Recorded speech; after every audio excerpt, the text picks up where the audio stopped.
George, my love. I'm ready to read another chapter. Guess what? I just got off the phone with you and Mommy and Bubby. It was a nice conversation. And when I got off, you were going to go flying in the clouds. So I hope you had a good trip. Right now, I'm going to read chapter 16. Shanghaied, Sophia yowled.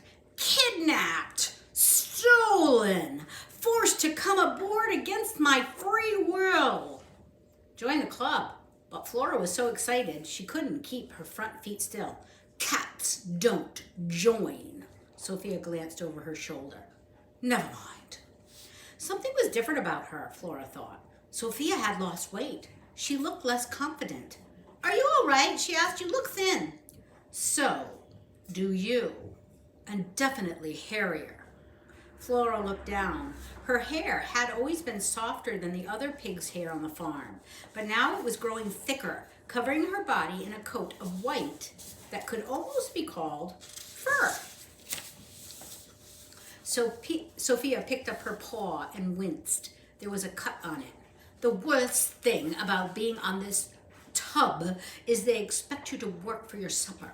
I was tucked into a nice warm corner in the kitchen until the cook saw something hiding in the rice bin he didn't like.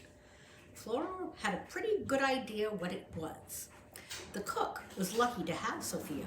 She'd keep his kitchen rat-free. The cat went on.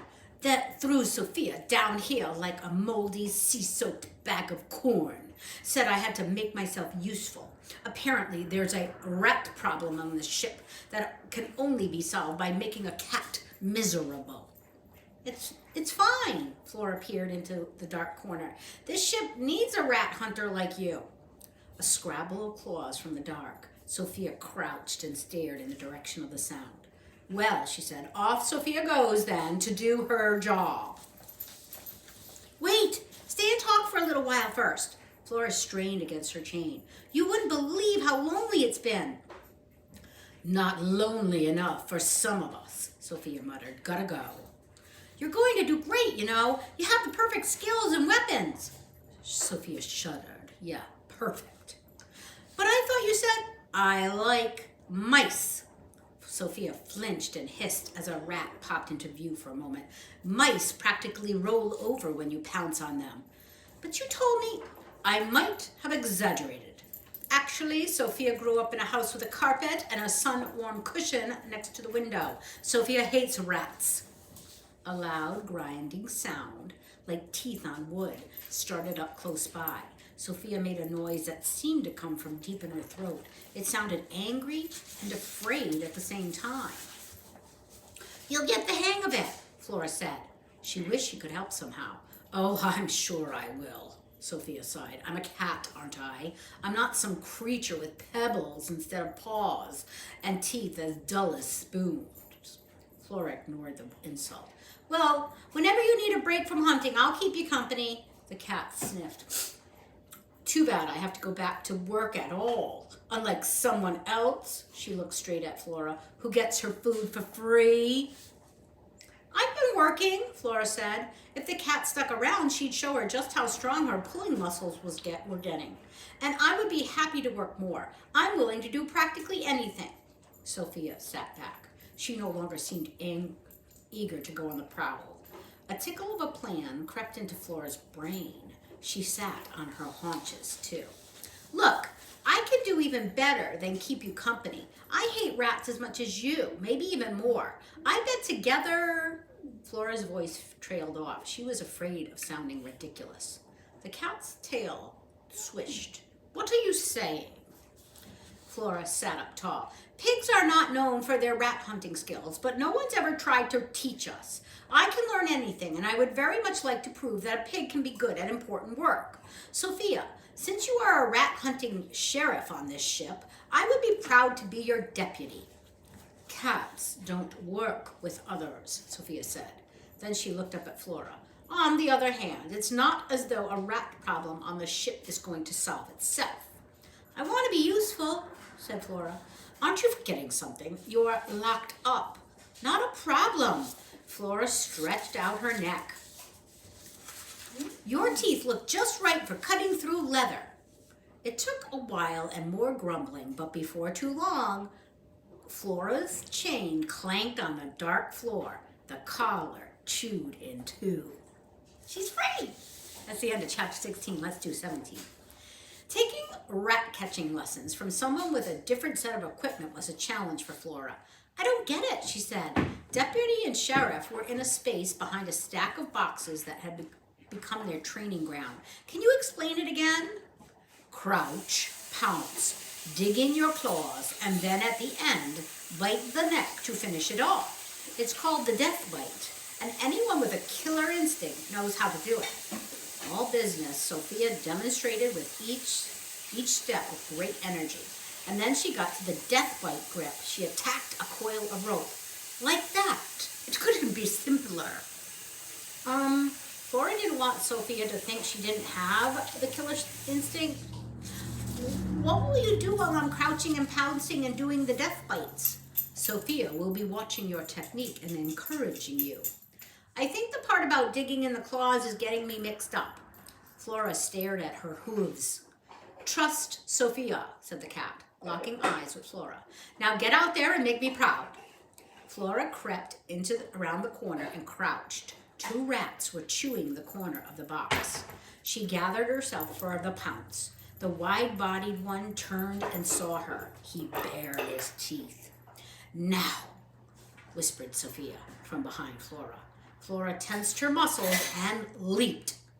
What happened next was the most embarrassing moment of her life. Her hooves, which might have leaped just fine on dirt or a manure pile, slipped out from under her on the wooden boards. She fell flat on her belly, which knocked the air out of her. As she lay gasping, she thought she might have heard laughter as the rats padded away. Look at this picture. I love it. Poor Flora. She gave it a good try, though, I think. All right. Sophia switched her tail. At least the crouch was good. Flora got to her feet. Twice more she crept out to meet the enemy, and twice more suffered the same result. The only difference was that each time she pounced with less enthusiasm so as to save her poor belly. She dragged herself back to the sheriff. Not bad, said Sophia. You're starting to get it now. Flora moaned, and a stream of light flashed down into the dark hole. The rats scurried for the shadows, and Sophia froze. Who is that? She asked. Just Amos, the cook. Breakfast time. Come on. Flora dashed back to her bowl.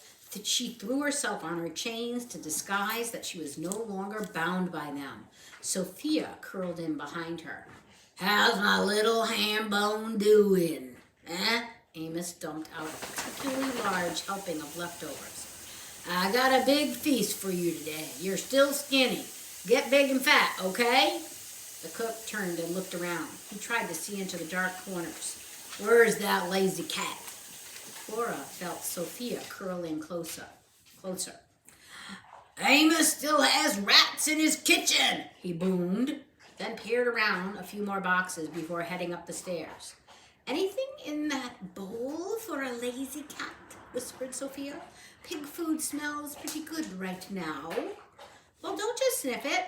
Our smells will be all you'll get. Or smells will be all you get, said Flora, plunging her snout into the slops. She managed to bolt down the first bite and was to get a second one into her mouth while Sophia was still only daintily sniffing.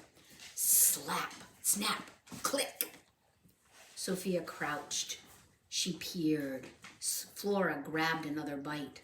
Suddenly, a wave of brown and gray flowed over the deck boards. Sophia jumped 3 feet in the air. Run for your life, she screeched. Flora backed up, chewing and waiting for the tug of the chain. When it didn't come, she remembered she was free. Sophia, wait for me, she called, and trotted away from the hideous sloshing and slurping. Sophia's hair stood straight out all over her body. Is that what happens every time? Every day, Flora answered. I've gotten used to it. I had no idea there were so many rats in the whole world. Flora slumped on the floor. It didn't seem very likely either of them would be getting a full meal anytime soon. Sophia poked a claw into Flora's back. Training time is over, Deputy. This is for real. Ooh, said Flora. What's the plan? Sophia leaned close to Flora's ears. Fight for what belongs to you. Forget about technique. Just pound the stuffing out of the next naked-tailed, beady-eyed bully who tries to take away your food. And that, my friend, is the end of chapter 17. Let's see how long 18 is. Yeah, we're going to wait for the next recording. Goodbye, my love. Kisses for your family.